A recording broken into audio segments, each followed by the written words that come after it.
In Africa today, education is praised as the key to success, the gateway to opportunity, the path to freedom. But what if I told you that the very schools we attend, the exams we write, and the degrees we earn are all part of a carefully engineered trap? What if I told you that the African education system is not designed to liberate you, but to domesticate you? What if I told you that your brilliance has been rerouted not towards solving African problems, but towards serving foreign interests? This is not an education system. It is an indoctrination factory, producing obedient workers, not visionary leaders, well-dressed slaves, not sovereign thinkers. We are taught not to question the world, but to fit into it, not to challenge oppression, but to accommodate it, not to remember who we are, but to forget. Let's strip the mask off and reveal the ugly truth. Africa's educational system is one of the most powerful tools of neo-colonial control, and until we dismantle it, all talk of liberation is cosmetic. Walk into a classroom in Accra, Nairobi, Lagos, or Kigali. What do you see? You see African children reciting European history, memorizing Shakespeare, worshiping Newton, and quoting Aristotle as if Socrates gave birth to thought itself. They will know everything about the Tudors and the French Revolution, but nothing about the Mali Empire, Queen Nzinga, the Battle of Adwa, or the teachings of Cheikh Anta Diop. They will learn about World War I, but not the Anglo-Ashanti Wars. They'll know the names of every American president, but not the names of the African philosophers who resisted empire. This is not education, it is intellectual genocide. We have turned our schools into temples of white validation, where a student's brilliance is measured by how well they can imitate a foreign mindset and forget their own. We are not being educated, we are being trained to serve systems that were never built for our emancipation. Let's talk about language. In most African countries, a child who speaks their mother tongue fluently but cannot speak English or French is considered uneducated. That is not just insulting, it is absurd.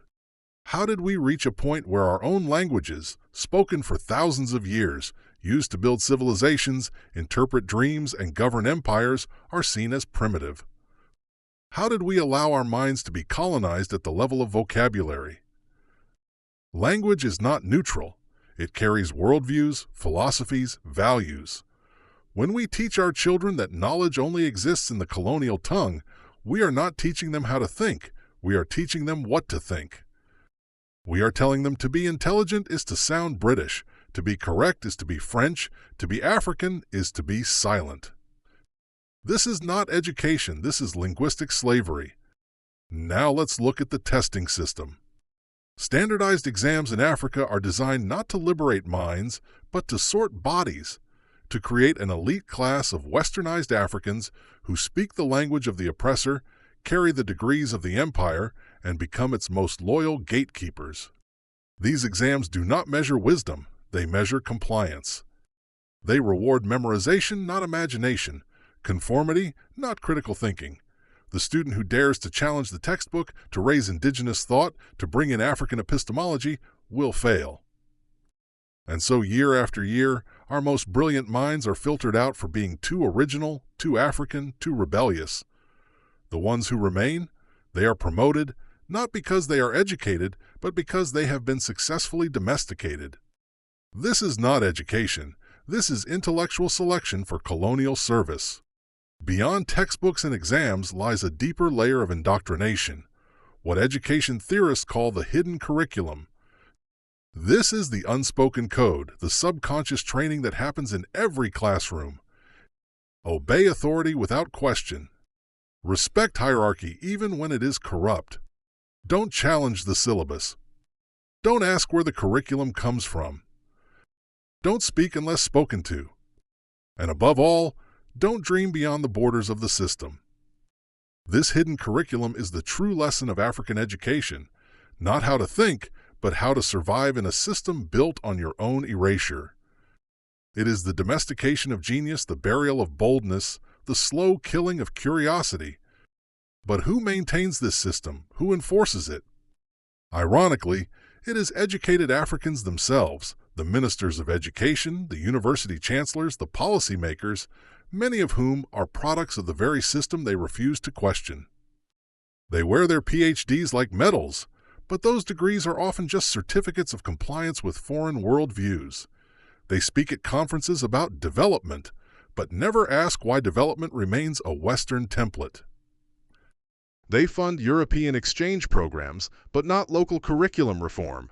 They push STEM, but not African philosophy. They build schools that look like Harvard, but ignore Sankore. These are not educators. These are middle managers of neo-colonial thought. They have replaced white colonial masters with black colonial mindsets.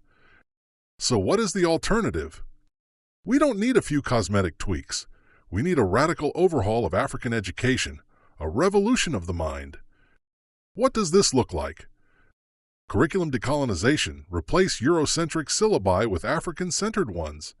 Teach African history not as an appendix, but as the main text.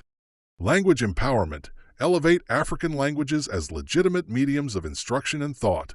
Fund translation of key scientific and philosophical works into native tongues.